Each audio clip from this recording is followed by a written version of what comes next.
Alpha. Well, what's interesting is a lot of people assume like a YouTube channel gets popping because people came in droves from another platform. And by the time I started the YouTube channel, I think I had, I don't know, like 2,000 followers on Instagram or something. And like 10 people came over from that. Hmm. People didn't care. Maybe I think on the top end, maybe 300 people came over. So it was completely like starting from the ground up, new platform, basically zero interest. Instagram's a visual platform, but it's little snippets, and people really have to care to want to watch any more than 5 seconds of video of you. Mm-hmm. So, what I had done was I had an actual very specific strategy for this. And this is something that business owners should think about because this is something that I did in like a little content strategy packet for a client of mine. But I made the videos. The first one and the one that's like done the best and has gotten like, I'd argue, viral success because it has now over 200,000 views. And it was like the second or third video I ever made. And I still Hmm. I have around 10,000 YouTube subscribers. So that is like very viral. Mm-hmm. And what I had done was I did a walk around tour of the bike. So this bike has a specific mod that you can make to it that people aren't really talking about, or they weren't at the time. This was 2 years ago. And it requires an extra part that you had to like, I only knew about it all because I was talking to a supplier who made like parts for the bike. And that's like niche levels of stuff. Mm-hmm. So I wanted to share how I did the mod, the kind of handful of things I did to the bike to improve it.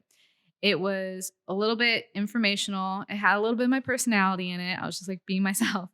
And you could tell that I was going to be making more. So in this one video, it captured a lot of people because they got the information, they got a sense that I wasn't just some faceless person. I could have made like a slideshow and put just descriptions, but I Mm-hmm. made a point of showing my face in the beginning and being an active voice in person while I was doing the little tour of the bike.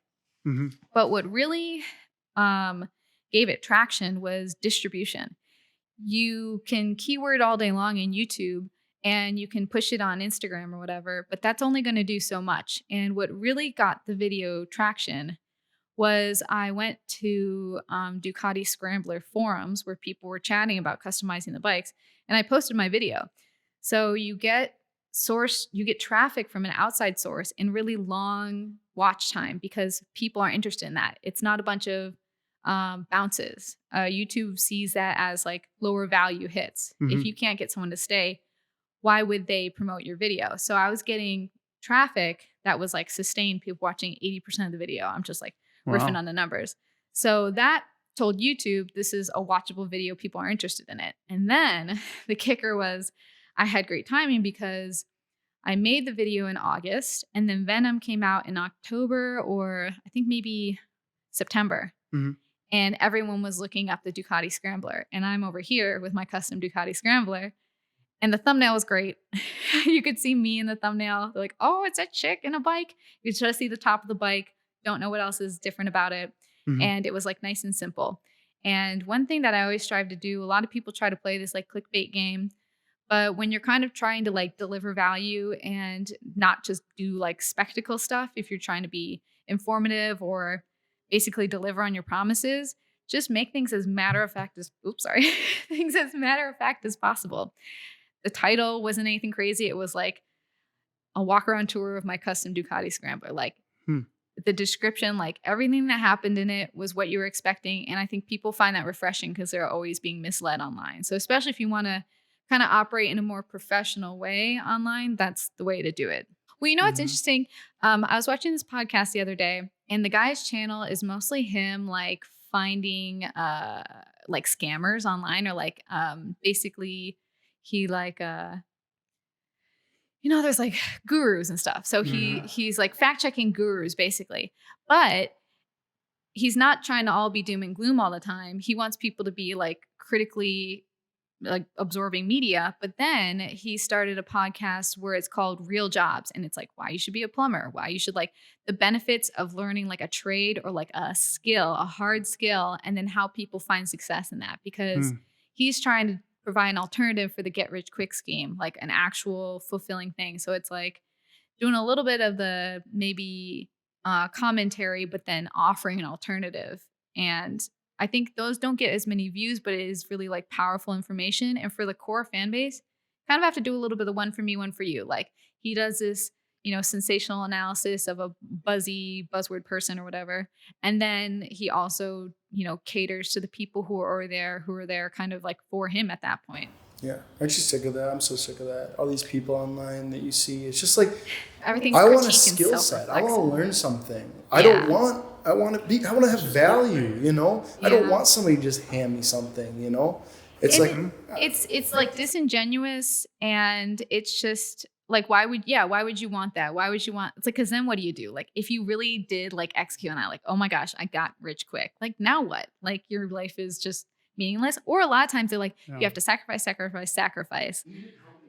Exactly. You like burn bridges, have no relationships like like emotionally enriching, like with people or business wise enriching. And then at the end of the day, I mean, that's the thing is like, if you're just adding value, like the people will come. And I've never really had, even with that video, it went viral, but it wasn't like nothing stuck as this big, like overnight success. It's always been a slow roll with me because I'm kind of just like that kind of presence. Like I can't scream on camera. I can't like do all this crazy stuff. Yeah. Well, there is always the 1%. The 1% gets lucky. And there's always going to be that 1% that gets lucky. But it's about the consistency. And like you said, just keeping it simple, keeping it easy to read. You know what you're getting. And then just staying consistent with it. And there's a distribution where it's like it's exponential. Yeah. So you start and it's going to dip. But as long as you keep going, it's exponential and it raises and raises. And as long as you don't quit. That's what I'm finding lately. There's a couple of things about capturing people and like having like real followers and people who care, not just like random people coming in for the spectacle, seeing like what crazy thing you're doing today or how you're embarrassing yourself or how you're embarrassing somebody else. But getting to the point where you're bingeable, I think a lot of people, they want to make like 5 videos and be like, oh, it's not working. Like I got to bail, or like this isn't the thing for me.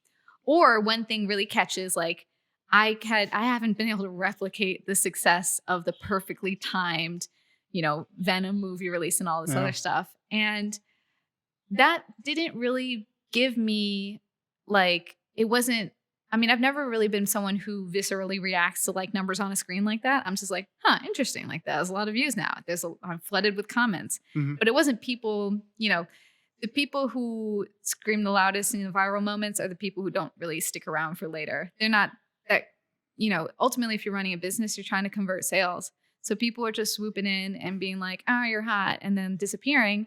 Those aren't really people who you even need to keep. So to what end do you even want virality? You really just want to reach the people who you can help the most.